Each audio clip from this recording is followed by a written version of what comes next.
everyone, welcome back. I'm Krista, for those of you who don't know.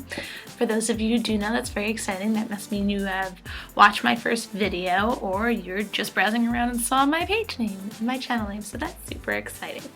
So this is my second post and I'm very excited. This is still very new to me and very different, but I'm still figuring it out. I'm only going to see how it goes. So today I'm just going to be talking to you about a couple of things that I've been experiencing the past week and everything, and just like things I've been thinking about. So let's get started on one of my favorite things, coffee. And I don't actually have any coffee in here right now because it's like 5 to 10 o'clock at night and I don't feel like staying up the whole night. But coffee is great. Coffee you can have in the morning, you can have in the afternoon, some people have it after dinner. But why do I have coffee? I have coffee very often, whether it's my own and I make it at home or I do go out and buy it. I don't really know why I get coffee because it really doesn't wake me up in the morning. It doesn't make me a morning person. I'm not a morning person. I'd like to be, but I can't be one. And it doesn't give me energy unless I get a random burst of energy sometime later in the day, but I don't really think that's coffee doing it. I get coffee because it tastes good and it's something different than water. You know what coffee gives me that it probably shouldn't? It can give me panic attacks, which is lovely. So of course I still have coffee. You know, in the middle of the day I start feeling like I can't breathe and I'm hyperventilating. It's because of coffee, but I still have to suffer through it and I still get another coffee later in the day.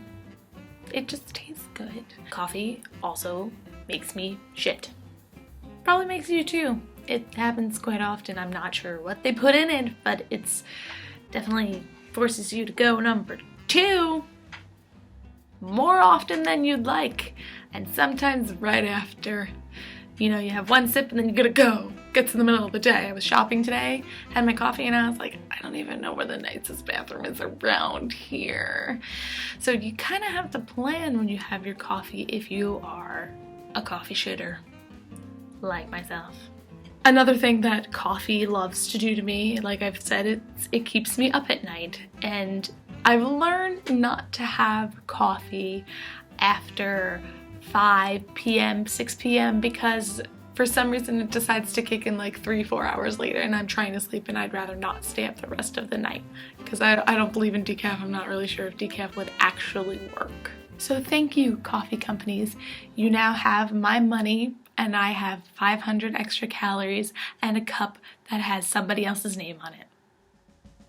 So speaking of drinks, it's my friend's 21st birthday, so we're going out to celebrate by, of course, boozy brunching it because that's the best thing to do in the city. And honestly, you know, what better way to celebrate your 21st birthday hangover than by having bottomless mimosas the next morning? Honestly, what better way to celebrate your Saturday night hangover than having bottomless mimosas the next Sunday morning? Plus, think about all the food that you get to have. My go-to is Eggs Benedict. That hollandaise sauce, it's so good. But you also can't go wrong with getting, you know, a nice syrupy full French toast or waffles. Always a good go-to. But you gotta try all the different places in New York City. There's so many places that you can go to have boozy brunch, whether it's with bottomless mimosas or it's just a glass, you know. You can get sangria sometimes. You can also get Bloody Marys. I've tried one. I would not suggest it on my worst enemy, and that's only because it's very, very like spicy, and that's weird. A drink shouldn't be spicy, but some people like it, some people love it. I don't. So Bloody Marys I stay away from. Mimosas are good, it's just orange juice and champagne. A very nice light way to treat your hangover in the morning. Don't be that person who celebrates the whole year. You're 21, like that's great. Now you know you can go in and you're legal and you can have drinks and you can have all the great perks of being a 21-year-old, but you celebrate it the day of, the weekend of, whatever, and then that's it. You're happy, you're legal, and you act like an adult because you are one. So I'm super excited about this. I got this Fitbit knockoff kind of thing. It's called a smart bracelet, but basically what it is, if you can see it, super, you know, very small and minimalist. has the time on it, and I have to shake my arm furiously in order to get the time up. See, oh, there we go, it's 10:02. What it does is it tracks my sleeping pattern, so that was kind of the main reason why I wanted to get it. I wanted to know if I was actually sleeping, because I'm always tired, so I'm like, maybe I'm not sleeping. Maybe I'm just, my eyes are closed and I'm imagining things, but it's not actually sleep and they're not dreams. But it tracks my sleeping. It tells me how long I've been in a light sleep for, how long I've been in a deep sleep for. So the first time that I used it, I think I was in a light sleep. I got like 7 hours of sleep, which probably wasn't enough. I think I got an hour's worth of deep sleep, which is probably terrible. I probably should be in a deeper sleep, but I don't know. I guess I should research that. I could do that. But I think I got like an hour's worth of deep sleep, and then I got around 4 hours of light sleep, and then probably it was around an hour's worth of being awake, like 45 minutes, and I'm like, what was I doing? Because like it takes maybe all of 2 minutes to flip over, if I'm flipping over, and then it's not like I'm sitting up and having a conversation with myself, which granted has happened in the past. I don't think I talk in my sleep now, but I also have my own room, so I don't know. But it said I had like 45 minutes of awake time, so that's weird to me, and I don't know how to fix that. But then I used it last night, got a little bit more sleep, actually got to sleep in, and I think it told me I had around 3 to 4 hours worth of deep sleep, and then about another 4 hours of light sleep, so that's good. I'm improving, and I think my awake time is around 10 minutes. So that seems better. I don't know what happened the other night. That must have been a weird night. I must have had like a nightmare and didn't remember it. One of the settings is it can track how many steps I've taken. I don't know if you can see that. Maybe it's backwards. But it tells me how many steps I've taken during the day.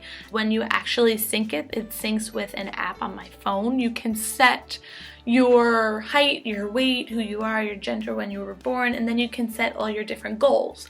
So it automatically came with the goal set as 10,000 steps, and I was like, God, 10,000, that's a lot. I don't know if I want that much.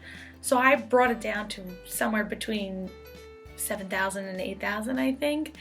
And I put it on, I think I got it on Friday, and put it on around like 5 p.m. and then 2-3 hours later, it started buzzing, and I'm like, why is it buzzing? And I looked down, and it's like, you reached your goal, you've reached 8,000 steps, and I was like, it's been 3 hours.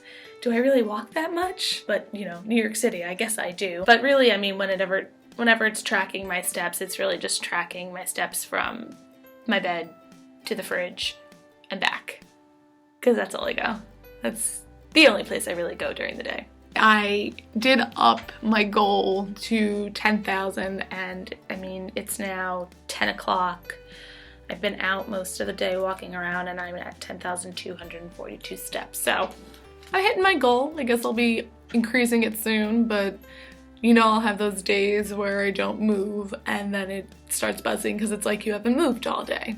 You know, you win some, you lose some. I can't hit my goal every day. That'd be like a perfect world. So something super exciting that's happening soon, in less than a week, on this upcoming Saturday, because I'll be posting this on Monday and you'll be watching it, and hopefully it'll be Monday.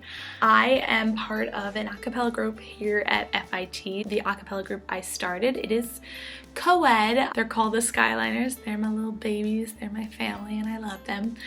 And this is the first time we're going to be competing in the International Championship of Collegiate A Cappella, which, for those of you who don't know that term or know the acronym ICCAs, it is the competition that is in pitch perfect. So yeah, we're singing nerds. We're very excited.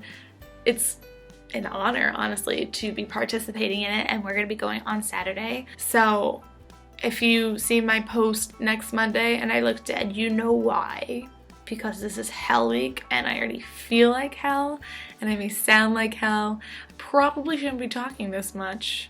So we'll be participating and competing on Saturday, and I'll let you guys know what happens my next post. So keep us in your thoughts. Cheer us on, support us. You can follow us on Instagram and Twitter. And you can also like us on Facebook. We have an event going. You know, we're gonna have people record it. Maybe we'll get someone to Periscope it. I don't really know how Periscope works, but I feel like that'd be really awesome if we can try and get someone to live stream it for you guys to watch. But we're excited, and I'll let you know any updates that happens with that. So yeah, Scholars and ICCAs, follow us. Make sure to cheer us on. If you know what acapella is, if you don't, you're living under a rock and that's sad. So thanks all for tuning in. That's all I have for you this week. You can tune in next week on Monday nights. If you like what you saw in this video, give me a thumbs up. If you want, you can comment and I'll comment back. You know, we can have like a conversation and get to know each other. It'd be awesome. Share it with your friends and subscribe, and look forward to next week's video. Have a great night, kids.